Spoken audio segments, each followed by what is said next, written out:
Hello, friends. Welcome. Here we are discussing a real story, telling real people.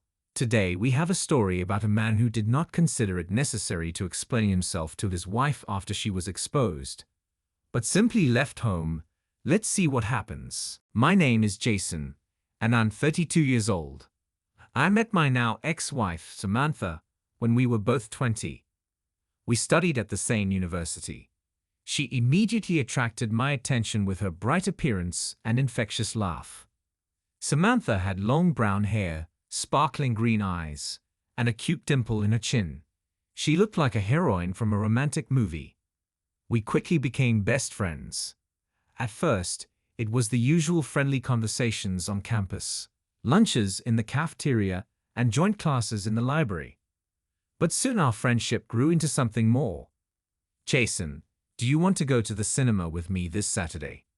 "What is it?" she asked one day with a wink. "Of course, Samantha, I'd love to," I replied, feeling my heart racing. That night at the cinema was the beginning of our love story. We spent more and more time together. Walks in the park, parties with friends, weekend trips, all this filled our lives with bright colors. Our relationship was easy and natural. We laughed at the same jokes, supported each other in difficult moments, and shared our most cherished dreams. Samantha was not only beautiful, but also smart. She studied literature and dreamed of becoming a writer. I admired her determination and passion for life. Years have passed, and our bond has only grown stronger. Our families have grown closer too.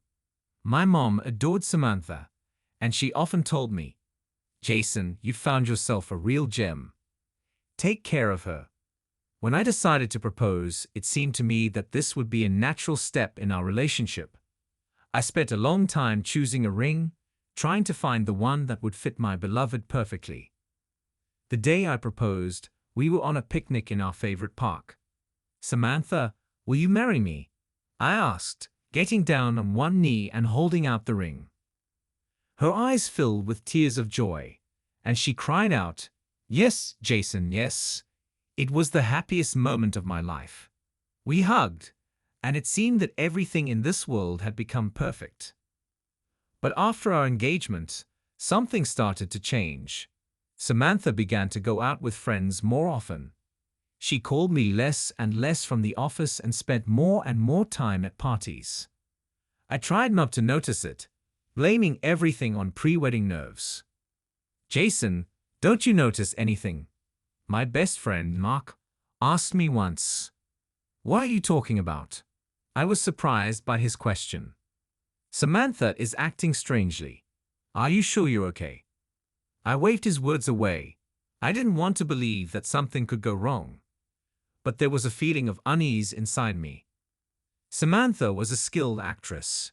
She has always been able to hide her true feelings behind a charming smile. There was no doubt in her eyes. But I began to notice the little things: her careless answers to my questions, her detachment and frequent delays at work. I was hoping that everything would get better. I believed that these were just temporary difficulties. But something inside me told me that our perfect relationship was starting to crumble. It all started after the engagement. Samantha began to leave in the evenings, referring to meetings with friends. At first, these were rare cases. But over time, her nocturnal outings became more frequent. "Jason, I'm going to the club with the girls," she said one evening, putting on her favorite red dress. "Again?" I frowned. "We just had dinner together yesterday." "I'm sorry, honey. This has been planned for a long time. We haven't seen each other in ages." I nodded, trying not to show my disappointment. But anxiety had already begun to creep into my thoughts. I couldn't sleep for a long time that evening. I was lying in bed and looking at my watch. Every moment seemed like an eternity. It was after midnight when Samantha returned. I heard the front door open and footsteps on the stairs. "Hi, are you awake?" "What is it?" she asked, coming into the bedroom. "I was just reading," I replied, putting the book down. "It was a great party," she said, lying down next to me. You would have liked it. I'm glad for you. I tried to smile. Her words seemed empty. I tried to dismiss my suspicions, but something inside me told me that everything was not so smooth. The next day, I decided to talk to Hannah, her friend. "Hannah, were you with Samantha yesterday?" I asked her, meeting her by chance in a cafe. "Yes, of course. Why are you asking?" Her eyes tightened slightly. "It's just interesting. Samantha spends a lot of time with you." Hannah hesitated. She was always honest with me, but this time her answer seemed strained. "Yes, Jason, it's okay. She's just enjoying her time with her friends." I nodded, but my doubts only intensified. In the evening, I tried to talk to Samantha. "You leave a lot. Everything is fine?" I asked when we were having dinner. "Yes, Jason, don't worry. It's just girls' parties," she smiled, but there was a hidden worry in her eyes. I could feel the wall growing between us. At night, I woke up more and more often in an empty bed, waiting for her to return. Her every absence seemed like an eternity. On one of these evenings, I decided to talk to Mark. "Mark, I need to talk to you," I told him on the phone. "Of course, Jason. What happened?" His voice was full of concern. "Samantha began to leave often. I do not know what to think." Mark invited me to his place. We sat in his kitchen and drank coffee. "Maybe she's just relaxing before the wedding," Mark suggested. "Maybe, but something is wrong. I'm feeling it." We talked for a long time, trying to find an explanation for her behavior. But there was no answer. The next day, I met Hannah again. "Hannah, I need to know the truth. Is Samantha hiding something from me?" I looked her straight in the eye. "Jason, she hesitated. "It's difficult." She sighed and finally confessed. "Samantha is worried. She feels like she's missed something in life. These parties, they help her get distracted." I nodded, but anxiety flared up inside me. This was just the tip of the iceberg. The suspicions grew stronger. Every day the suspicions grew. I couldn't turn a blind eye to it anymore. One evening, sitting on the couch and looking at the empty room, I realized that I had to act. "Kevin, this is Jason," I said, dialing my brother's number. "I need your help." "Of course, brother, what happened?" His voice was full of concern. "I need to move. Can you put me up for a while?" Kevin agreed without hesitation. He was always there for me when I needed help. "Come whenever you want. Maggie and I will be happy to help," he said. The next day, I took 2 days off from work. I started to pack my things.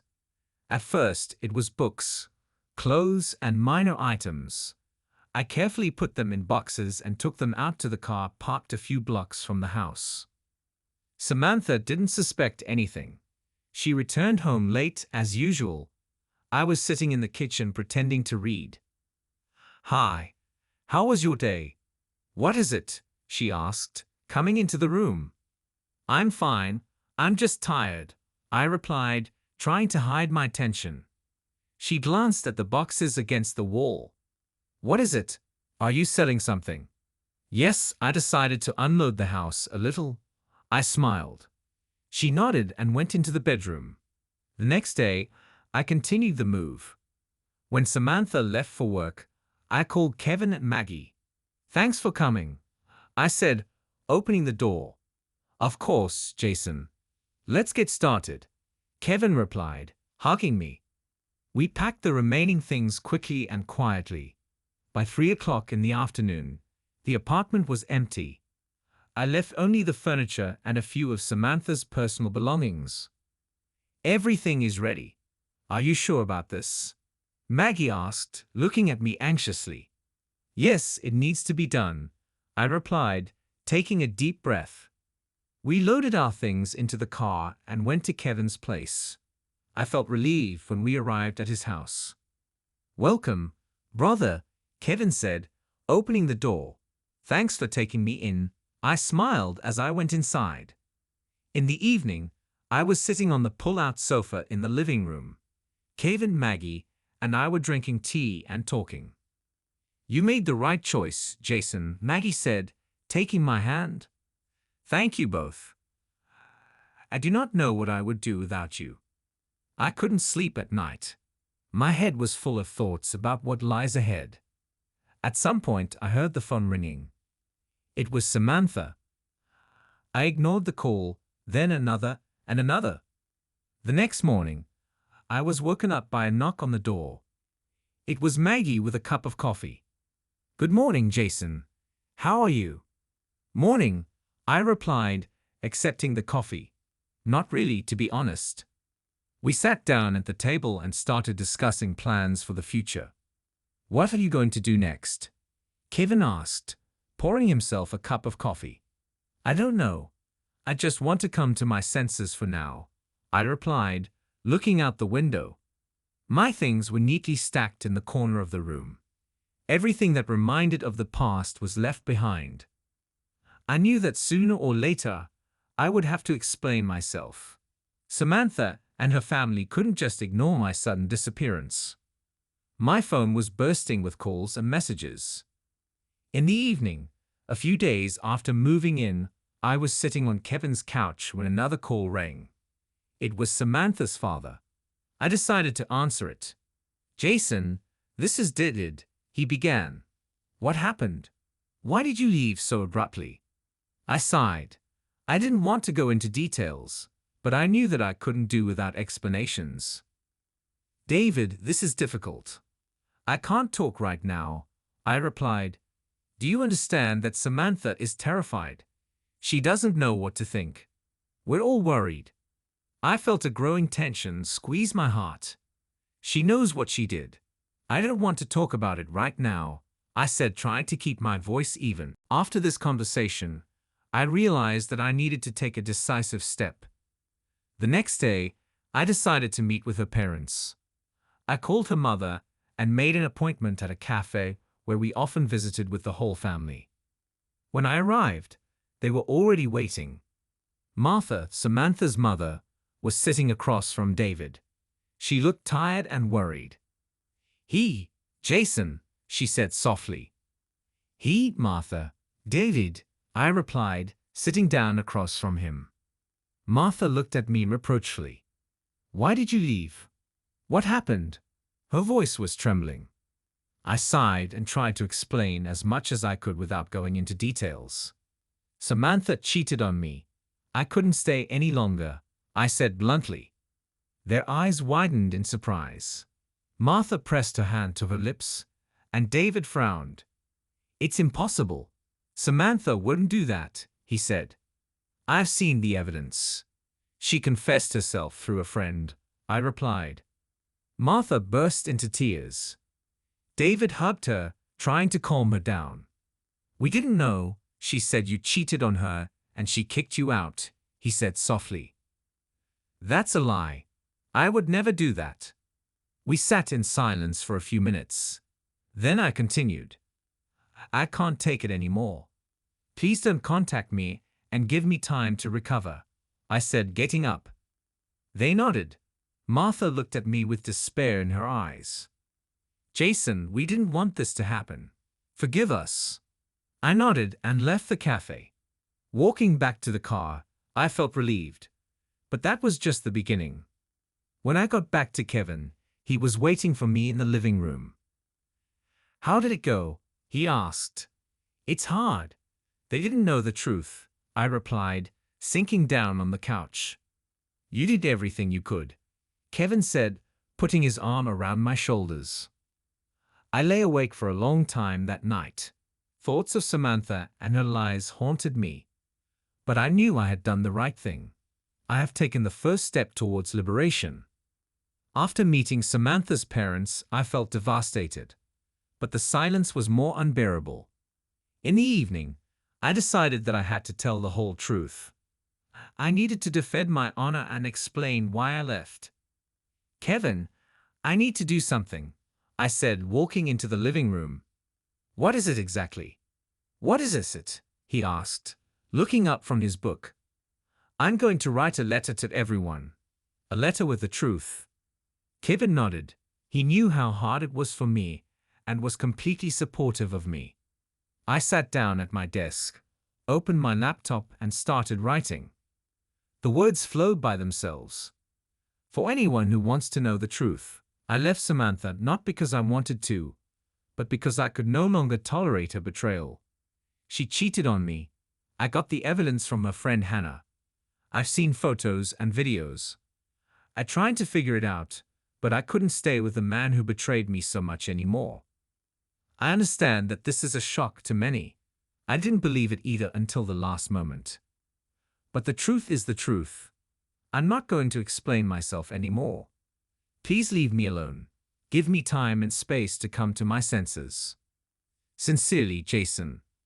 I have attached to the letter the photos and videos that Hannah sent. Then I sent it to all our mutual friends and acquaintances.